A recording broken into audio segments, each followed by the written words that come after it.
So hello everyone welcome back to the channel. So आज हामी class 12बाट accounting for debenture गर्न जाँदैछौँ। So let me explain the basic first होइन, त्यसपछि हामीले बेसिक सकेर अनि त्यसपछि लास्टमा एउटा क्वेसन पनि गर्नेछौँ। सो हाम्रो भनेको एकाउन्टिङ फर डिभेन्चरमा भनेको तीनवटा कुरा हुन्छ। एउटा हुन्छ issue at par, premium, discount. And issue गरेपछि हामीले त्यसलाई फिर्ता पनि गर्नुपर्छ, तिर्नु पनि पर्छ होइन। सो रिडम्सन भनेको फिर्ता गर्नु या तिर्नु। सो त्यो पनि के हुन्छ, पारमा हुन्छ, डिस्काउन्टमा हुन्छ, प्रिमियममा हुन्छ। त्यसरी भन्दाखेरि हाम्रो टोटल कतिवटा केस भयो।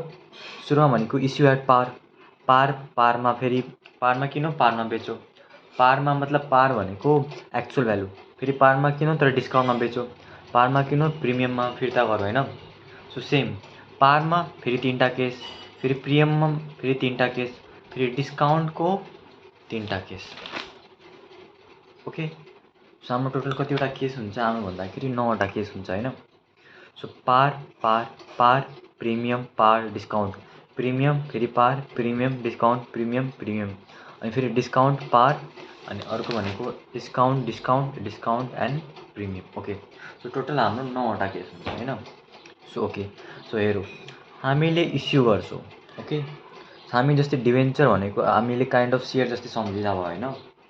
सो हामीले डिभेन्चर इस्यु गऱ्यो भने हाम्रो चाहिँ ब्याङ्कमा के आउँछ, पैसा आउँछ होइन। So what's comes in debit, त्यसैले ब्याङ्क के हुन्छ, ब्याङ्क डेबिट हुन्छ। ओके, अब के गरे बापत हामीलाई पैसा आयो, डिभेन्चरबाट टु डिभेन्चर एकाउन्ट। यो हामीले इस्यु गऱ्यो भने हाम्रो जर्नल इन्ट्री यो भयो होइन। अब हामीले त्यही अब फिर्ता गऱ्यो भने यसको के हुन्छ, यसको ठ्याक्कै उल्टा हुन्छ। यसको ठ्याक्कै उल्टा भनेको debenture account debit to bank account. Okay, यो हाम्रो भनेको रिडेम्सनको भयो, यो हाम्रो भनेको इस्युको भयो, यो हाम्रो भनेको रिडेम्सनको भयो। ओके, यो जहिले याद राख्नु। ओके, हामी इस्यु गऱ्यो भने ब्याङ्क टु डिभेन्चर, रिडेम्सन गऱ्यो भने डिभेन्चर टु ब्याङ्क। ओके, अब अर्को कुरा हामीले भनेको डिस्काउन्ट र प्रिमियमको कुरा। त यो कुरा जहिले याद राख्नु भन्दाखेरि डिस्काउन्ट जहिले ब्याङ्कको तल आउँछ, प्रिमियम जहिले डिभेन्चरको तल आउँछ। ओके, डिस्काउन्ट जहिले ब्याङ्कको तल आउँछ, प्रिमियम जहिले डिभेन्चरको तल आउँछ, यहाँ पनि इस्युमा पनि रिडेम्सनमा पनि। ओके, सो यति कुरा हामीले याद राख्नुपर्ने। सो अब हामीले धेरै जसो कन्सेप्ट क्वेसन गरेर क्लियर गरौँ। ओके, सो आज हामी जस्ट नर्मल क्वेसन गर्ने। ओके, सो यो हामीलाई क्वेसनमा के दिएको छ, issue at par, redemption at discount होइन। A bank issue 5000 7% debenture of IS 10 each at par. This debenture were redeemed at 5 years at 5% discount. Okay, so 7% भनेको केही होइन, 7%, 10%, 9% भनेको त्यो खालि जस्ट डिभेन्चरको नाम हो। त्यो भनेको केही होइन, त्यसलाई खालि as a normal debenture treat गर्ने। हामीले के भनेको छ, इन्ट्रीमा required for issue and redemption of debenture. Okay, हामीले दुईवटा जर्नल इन्ट्री छोडेको छ, एउटा इस्युको जर्नल इन्ट्री, एउटा रिडेम्सनको जर्नल इन्ट्री। ओके, सो हामीले कति छ, 500, लाइक यसलाई हामी सेयर सम्झिहालौँ न त। एउटाको भ्यालु कति छ, 100 छ। ओके, सो अब हामीले स्टार्ट गरौँ। सो फर्स्ट हामीले के गर्नुपर्ने भन्दाखेरि हामीले इस्यु गर्नुपर्ने। इस्युको हामीले के बनाएको थियो, journal entry bank account to, हामीले 7% डिभेन्चरको नाम हो नि त, त्यसैले 7% डिभेन्चर एकाउन्ट। ओके, यहाँ के हुन्छ, narration being issue of debenture.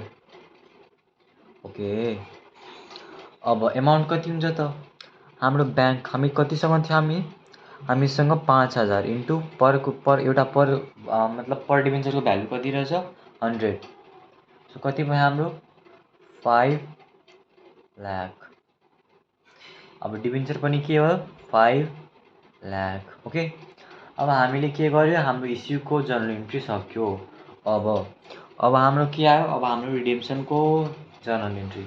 Okay, so रिडेम्सनमा के हुन्छ, ब्याङ्क टु डिभेन्चर, अब यसलाई फिर्ता गर्दा ठ्याक्कै यसको उल्टो भइहाल्छ, 7% डिभेन्चर एकाउन्ट। ओके, अब यहाँ कुरा गरौँ, मैले के भनेको थिएँ, डिस्काउन्ट जहिले ब्याङ्कको तल र प्रिमियम जहिले डिबेन्चरको तल। हाम्रो ब्याङ्क त आएको छैन, अब चाहिँ ब्याङ्क आउने। To bank account. ओके, अब क्वेसनमा एकचोटि फेरि जाउँ त। हामीलाई हेरौँ, क्वेसनमा क्लियरली भनिदिएको छ इस्यु केमा भएको छ, पारमा भएको छ, तर रिडेम्सन एट 5% डिस्काउन्टमा भएको छ। रिडेम्सन केमा भएको छ, डिस्काउन्टमा भएको छ। मैले के भनेको थिएँ, डिस्काउन्ट जहिले ब्याङ्कको तल आउँछ, त्यसैले to discount on redemption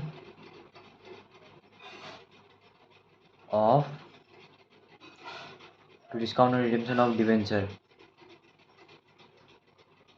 account. Okay, अब यहाँ हेरौँ त हाम्रो एक्चुअल डिबेन्चर कतिको छ, 5 लाखको छ। ओके, अब यहाँ हेरौँ, अब रिडिम गर्दाखेरि यसमा कुन एमाउन्ट जान्छ त। अब हेरौँ, पहिला हामीले डिस्काउन्टको एमाउन्ट राखौँ। डिस्काउन्ट कति दिएको छ, 5%। त हामीले पर भ्यालु कति छ, 100 रुपिस। अब 100 रुपिसको 5% कति आउँछ, 5 रुपिस आउँछ। त्यसैले हाम्रो डिस्काउन्टमा के भयो, 5000 × 5, यो हाम्रो कति आयो, 25,000। अब ब्याङ्कमा कति गयो त, हामीले हेरौँ। हामीलाई ब्याङ्क भनेको हामीले लाइक डेबिट छ भने हामीले कति पैसा आयो, त्यही ब्याङ्क क्रेडिटमा छ भने हाम्रो कति पैसा गयो। हाम्रो कति पैसा गयो, हामीसँग 5000को के छ, डिबेन्चर छ, 5000 डिबेन्चर छ। हामीले 5 रुपिस डिस्काउन्ट पायो, हामीले कति पे गर्यो त, 95। अब यो गरेर कति आउँछ हाम्रो, यो हाम्रो आउँछ 4,75,000। ओके, अब फेरि न्यारेसन लेखौँ, बिङ रिडेम्सन अफ 7% डिबेन्चर। यहाँ पनि 7%। Okay, so this is the our totally solution होइन। अब एकचोटि म चाहिँ एक्सप्लेन गरिदिन्छु। ब्याङ्क इस्युड 5000 डिबेन्चर, 7% डिबेन्चर, यो जस्ट नाम हो। यो 7% भनेको के होइन, of RS 100 each at par. Issue चाहिँ पारमा गरौँ। दिस डिबेन्चर वे रिडिम्स भनेको रिडेम्सन होइन, आफ्टर 5 इयर्स। अब टाइमको पनि यहाँ केही फरक पर्दैन, 5 इयर्स हो 10 इयर्स हो, हामीलाई केही मतलब भएन। At 5% discount. Okay, so first हामीले के छ, पारमा छ। त पारमा के भयो, bank to debenture 5000 debenture, par value कति छ, 100, 5 लाख 5 लाख। ओके, यो सक्यो। अब हामीले रिडिम गर्दाखेरि के भएको छ, हाम्रो डिस्काउन्ट भएको छ। मैले भनेको थिएँ डिस्काउन्ट जहिले ब्याङ्कको तल, प्रिमियम जहिले डिबेन्चरको तल। डिबेन्चर एकाउन्ट, अब यहाँ हामीले फिर्ता गर्दा ठ्याक्कै यो जर्नल इन्ट्री उल्टो भइहाल्छ। त्यसले 7% debenture account to bank account. अब डिस्काउन्ट ब्याङ्कको तल आयो, डिस्काउन्ट कति भयो, 5%। पर भ्यालु कति छ, 100 रुपिस। 100 रुपिसको 5% हाम्रो भयो 5 रुपिस। अब 5000 डिबेन्चर इन्टु 5 कति आयो, 25,000 हामीले डिस्काउन्ट पायो। अब ब्याङ्क भनेको हामीले कति पैसा तिर्यो त, 5000 डिबेन्चर इन्टु 5 रुपिस हामीले डिस्काउन्ट पाएको 95 छ, हामी यति पैसा पे गरेको। 95 × 5000 हाम्रो 4,75,000 आयो। फेरि हाम्रो के आयो, narration being redemption of 7% debenture. अब यति गरेपछि हाम्रो लागि कति आयो, हाम्रो फुल मार्क्स आउँछ। That is how much, 2 marks. 1 marks यसको लागि, 1 मार्क्स चाहिँ यसको लागि।